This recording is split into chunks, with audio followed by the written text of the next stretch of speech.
महिलाएं राजनीति में सफल नहीं होती, पर यह महिला सफल होगी। ये कथन था महान फ्रांसीसी नेता चार्ल्स द गाल का, जो 1966 में इंदिरा गांधी से मिले थे। इंदिरा को द गाल के अंतिम संस्कार के समय उनके सहयोगियों से इस टिप्पणी का पता चला था। नमस्कार, मेरा नाम है बलविंदर कौर नंदनी। आप देख रहे हैं द रिव्यू हिंदी। आज बात लेखक, पत्रकार व संपादक इंदर मल्होत्रा द्वारा लिखी गई पुस्तक इंदिरा गांधी पर। मूल रूप से ये किताब एनबीटी से अंग्रेजी में छपी है। इस पुस्तक का हिंदी में अनुवाद किया है डॉक्टर वज्र कुमार पांडे ने। 200 से भी कम पृष्ठों की इस संक्षिप्त जीवनी को जो बात बेहद खास बनाती है वह ये कि एक लेखक द्वारा किसी शख्सियत पर 2 बार जीवनी लिखना। लेखक इंदर मल्होत्रा इसकी वजह बताते हुए कहते हैं कि इंदिरा गांधी को लेकर 2 बिल्कुल ही विरोधी राय रही हैं, जो शायद आज भी मौजूद हैं। एक विचार उन्हें देवतुल्य मानता है, जबकि दूसरा उन्हें इतनी आलोचना के साथ देखता है कि उनमें कुछ भी सही दिखलाई नहीं पड़ता। दरअसल इंदर मल्होत्रा ने इंदिरा गांधी की मृत्यु के कुछ वर्ष बाद ही उन पर एक जीवनी लिखी थी, जो 1989 में प्रकाशित हुई। लेकिन इसके बाद के वर्षों में उन्हें यह महसूस होने लगा कि इंदिरा गांधी को लेकर आम लोगों की राय में परिवर्तन आया है। ऐसे में लेखक ने उन पर दूसरी जीवनी लिखनी शुरू की। लेखक के अपने शब्दों में वे तथ्यात्मक और निष्पक्षता के उच्चतम मानक को स्थापित करना चाहते हैं। इस दूसरी जीवनी का पहला अंग्रेजी संस्करण 2006 में प्रकाशित हुआ था। पुस्तक में इंदिरा गांधी से जुड़े कुछ ऐसे तथ्य हैं जिनके बारे में मैं पहले अनजान थी। पुस्तक के पहले अध्याय में इंदिरा गांधी के जन्म के समय उनके घर के बारे में एक प्रसंग आता है। जैसा कि अक्सर भारतीय परिवारों में होता आया है कि पहली संतान पुत्र हो तो सब खुश होते हैं, बधाई देते हैं, लेकिन पुत्री के जन्म पर एक संकोच होता है, बधाई दें या न दें, कहीं सामने वाला बुरा ना मान जाए। इसी तरह इंदिरा के जन्म पर उनकी दादी स्वरूप रानी खुश नहीं थी। इस पर दादा मोतीलाल नेहरू उनसे नाराज होकर कहते हैं कि जहां तक हम जानते हैं जवाहर की बेटी 1000 बेटों से बेहतर साबित हो सकती है। दादा की ये भविष्यवाणी आगे जाकर सही साबित होती है। पिता के लिए तो इंदिरा का जन्म क्रांति की बेटी के रूप में हुआ, क्योंकि उनके जन्म से 12 दिनों पहले ही रूसी बोल्शेविक क्रांति हुई थी। वहीं बधाई संदेश में सरोजनी नायडू ने नन्ही इंदिरा को भारत की नई आत्मा कहा। 19 नवंबर 1917 को इंदिरा जन्म लेती है। नेहरू परिवार पर उस जमाने में अंग्रेजियत का प्रभाव था। माता कमला नेहरू खुद को नए जमाने के तौर तरीकों में ढालने में नाकाम रही, जिसका नतीजा था पारिवारिक नोकझोंक, जिसका प्रभाव बचपन से ही इंदिरा पर पड़ता रहा। मां को देखकर इंदिरा ये सोचती, ऐसा वह अपने साथ कभी होने ना देगी।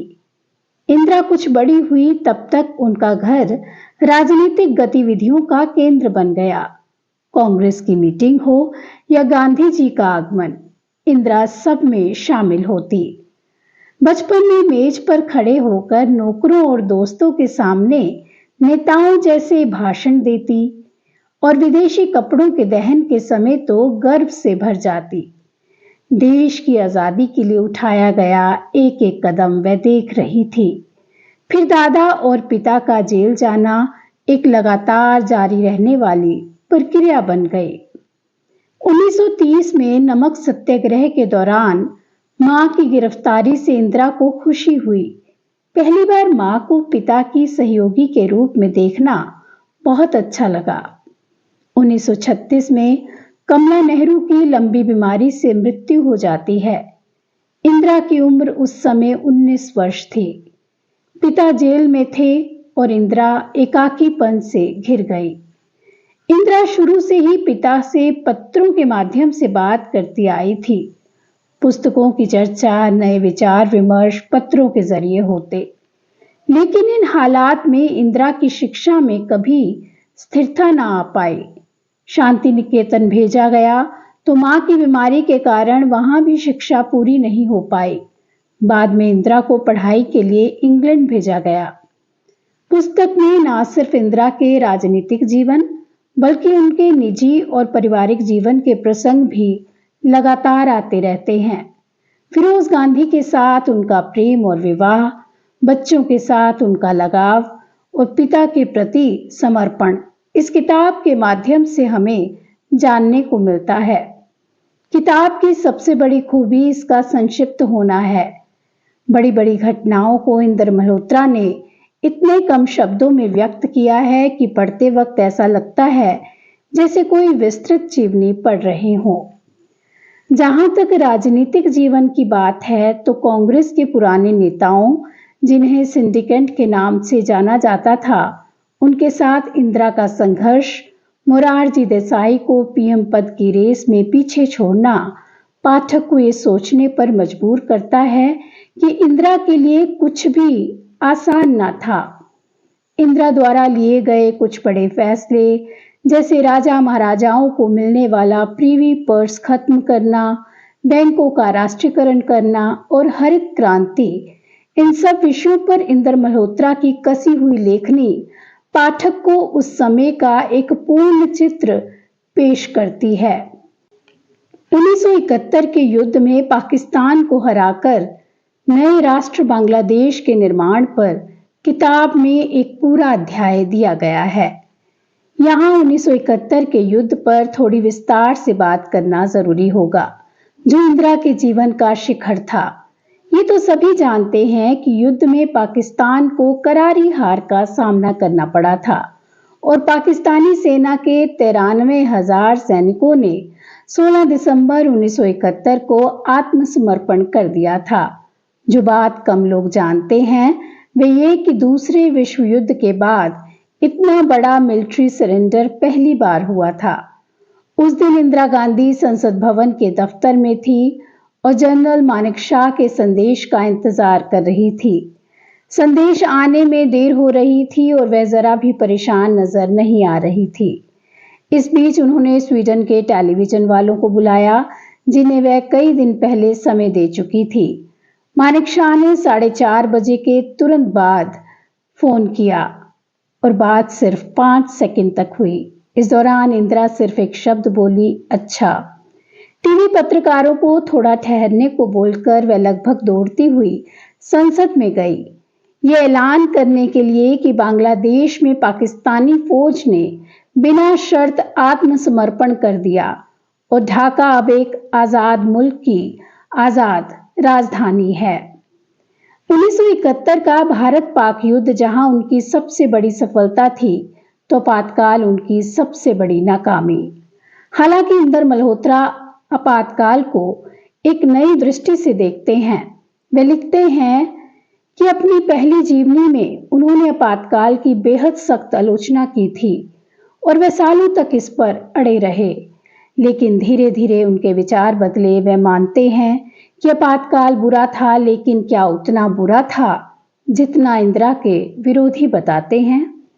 वे आपातकाल से जुड़े एक चैप्टर में प्राविले ऑस्टिन के लंबे उद्धरण देते हैं, जिन्हें वे एक निष्पक्ष विदेशी पर्यवेक्षक मानते हैं। किताब में ऑस्टिन की एक दिलचस्प टिप्पणी है। वे कहते हैं, बेशक आपातकाल कुरूप था, पर 1976 की नई दिल्ली एडोल्फ हिटलर के जमाने की बर्लिन नहीं थी। इंदर मल्होत्रा ने जिस तरह से आपातकाल को समझा वह आम राय से बिल्कुल अलग है।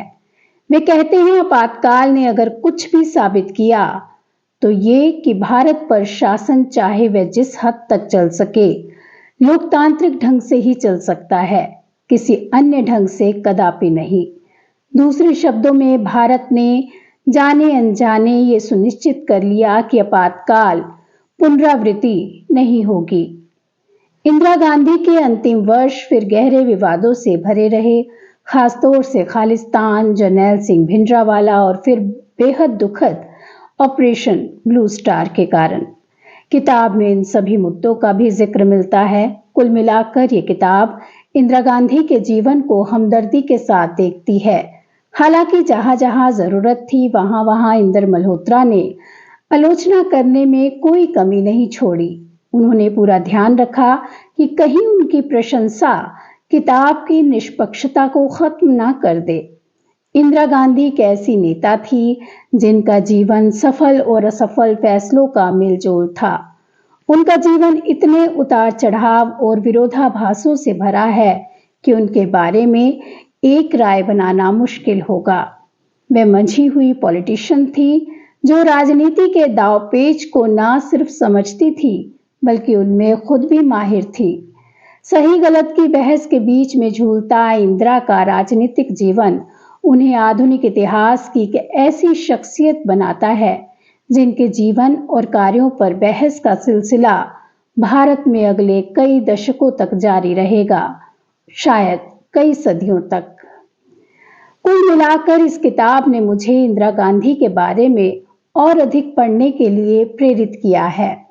आशा है नए तथ्यों को भविष्य में आपके सामने लाती रहूंगी। नमस्कार।